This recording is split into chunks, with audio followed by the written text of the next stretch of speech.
అల్లూరు జిల్లా మారేడుమిల్లిలో మరో ఎన్కౌంటర్ జరిగింది. జియమ్మ వలసలో పోలీసులు మావోయిస్టులకు మధ్య ఎదురుకాల్పులు జరిగాయి. ఎన్కౌంటర్లో 7 మావోయిస్టులైతే హతమయ్యారు. ఎన్కౌంటర్ను ధృవీకరించారు ఏపీ ఇంటెలిజెన్స్ చీఫ్. ఇక మృతుల్లో అగ్రనేతలు ఆజాద్, దేవ్జీ ఉన్నట్లుగా కూడా సమాచారం అందింది. ఇక నిన్నటి ఎన్కౌంటర్లో హిడ్మా మృతి చెందారు. మావోయిస్టు పార్టీకి కోలుకోలేని దెబ్బ తగిలిందని చెప్పాలి. 2 రోజుల్లో 2 అగ్రనేతలు మృతి చెందారు. ఇదే అంశంపై మరింత సమాచారం మా ప్రతినిధి క్రాంతి అందిస్తారు. చెప్పండి క్రాంతి, జియమ్మ వలసలో ఎదురుకాల్పుల గురించి మీ దగ్గర ఉన్న సమాచారం ఏంటి?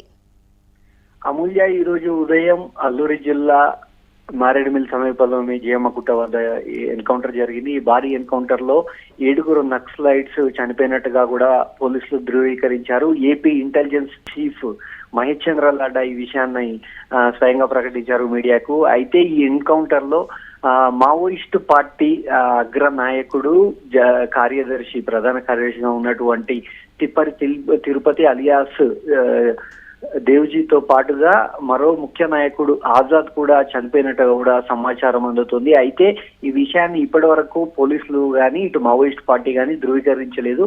కానీ నిన్న ఇదే సమయానికి కూడా ఇదే అల్లూరి జిల్లా మారేడుమిల్లి సమీపంలోనే ఎన్కౌంటర్ జరిగింది. ఈ ఎన్కౌంటర్ లో అగ్ర నాయకుడు హిడ్మా గెరిల్లా పోరాటాలను రూపొందించడంలో వాటిని 100% ఎక్యురసీతో ఎగ్జిక్యూట్ చేయడంలో దిట్టగా పేరున్నటువంటి హిడ్మా, ఆయన భార్య హేమ, మరో 4 కూడా మృతి చెందారు.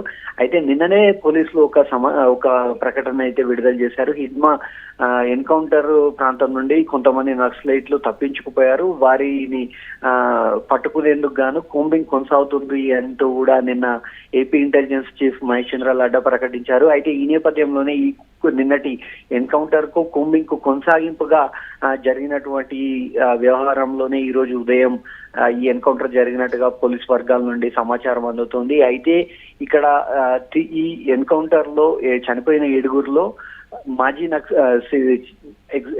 పార్టీ ప్రధాన కార్యదర్శి తిప్పిరి తిరుపతి అలియాస్ దేవ్జీ ఆజాద్ ఉన్నారా లేదా అన్న విషయం మాత్రం క్లారిటీ లేదు. కానీ ఇప్పటివరకు అందుతున్నటువంటి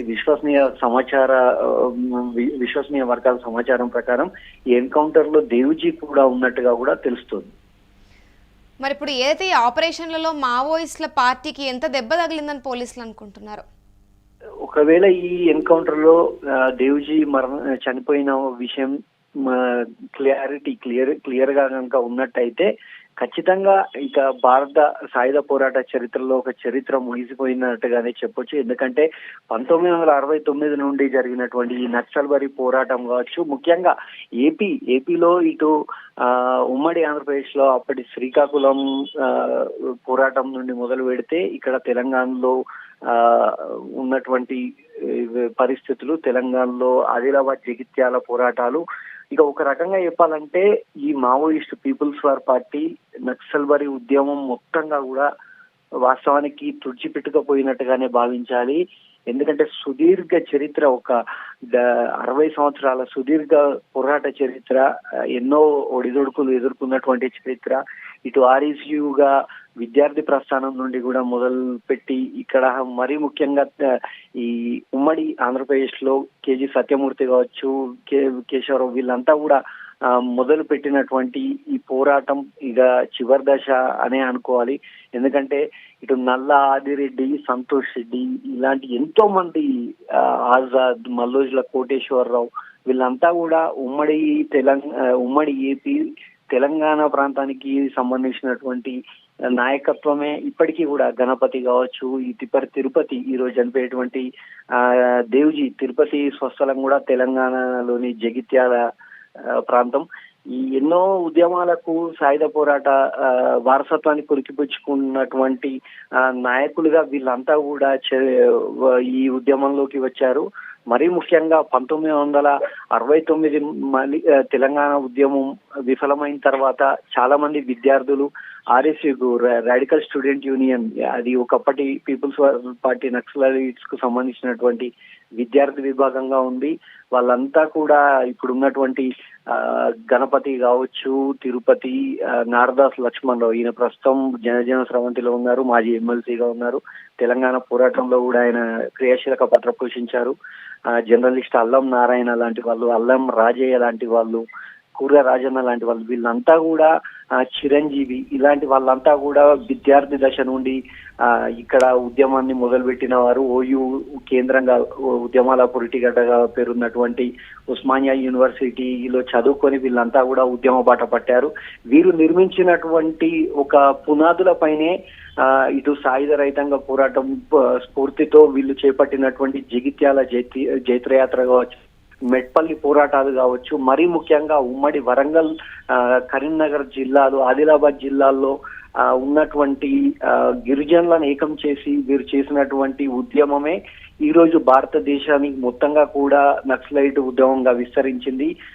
వాస్తవానికి నక్సలైట్ బరి ఉద్యమం పశ్చిమ బెంగాల్లో ప్రారంభమైనప్పటికీ అది శ్రీకాకుళం ద్వారా తెలంగాణలోకి ప్రవేశించింది. ఎంతో మంది ఉన్నత మేధావి వర్గానికి సంబంధించినటువంటి వాళ్ళంతా కూడా ఈ ఉద్యమంలో క్రియాశీలకంగా పాటించారు. మరీ ముఖ్యంగా ఉస్మానియా యూనివర్సిటీతో పాటు వరంగల్లో ఉన్నటువంటి ఆర్ఎస్సి రీజనల్ ఇంజనీరింగ్ ఇన్స్టిట్యూట్ ఈ కేంద్రంగా ఎంతో మంది ఉద్యమంలోకి వెళ్లారు, నాయకత్వాన్ని వహించారు. ఇటు పోలీసులతో కావచ్చు, ప్రభుత్వంతో జరిగినటువంటి కొన్ని ఎన్కౌంటర్లతో వాళ్ళు చనిపోయినప్పటికీ ఉద్యమాన్ని బతికించడంలో ఏదో ఒక రూపంలో ఉద్యమం మళ్ళీ ముందుకొచ్చింది. కానీ గత 15 సంవత్సరాలుగా పెరుగుతున్నటువంటి టెక్నాలజీ, మారుతున్నటువంటి ప్రజల విధానాలు, వీటన్నిటి నేపథ్యంలో మావోయిస్ట్ పార్టీ తన ప్రభావాన్ని కోల్పోతూ వచ్చి అబూజ్మడ్ ప్రాంతానికి పరిమితమైంది. అబూజ్మడ్ ఇప్పుడు మధ్యప్రదేశ్, మహారాష్ట్ర, ఛత్తీస్గఢ్, తెలంగాణ బార్డర్ లో ఉన్నటువంటి కీలకమైనటువంటి అటవీ ప్రాంతం. ఈ అటవీ ప్రాంతం కేంద్రంగా భారతదేశ వ్యాప్తంగా కూడా ఉద్యమాన్ని చేపట్టారు, ఉద్యమాన్ని నడిపించారు.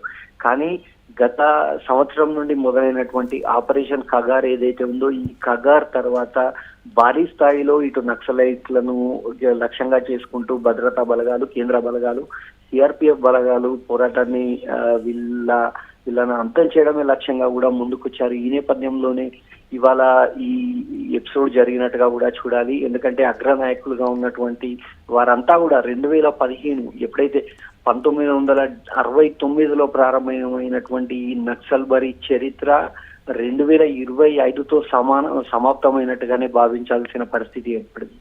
Thank you Kranti. చూసుకున్నట్టయితే అల్లూరు జిల్లా మారేడుమిల్లిలో మరో ఎన్కౌంటర్ జరిగింది. జియమ్మ వలసలో పోలీసులు మావోయిస్టులకు మధ్య ఎదురు కాల్పులు జరిగాయి. ఎన్కౌంటర్లో 7 మావోయిస్టులు హతమయ్యారు. ఇక ఎన్కౌంటర్ను ధృవీకరించారు ఏపీ ఇంటెలిజెన్స్ చీఫ్. ఇక మృతుల్లో అగ్రనేతలు ఆజాద్, దేవ్జీ ఉన్నట్లుగా కూడా సమాచారం అందుతోంది. ఇక నిన్నటి ఎన్కౌంటర్లో చూసుకున్నట్లయితే హిడ్మా మృతి చెందారు. ఇక మావోయిస్ట్ పార్టీకి కోలుకోలేని దెబ్బ తగిలిందనే చెప్పాలి. 2 రోజుల్లో చూసుకుంటే 2 అగ్రనేతలు మృతి చెందారు.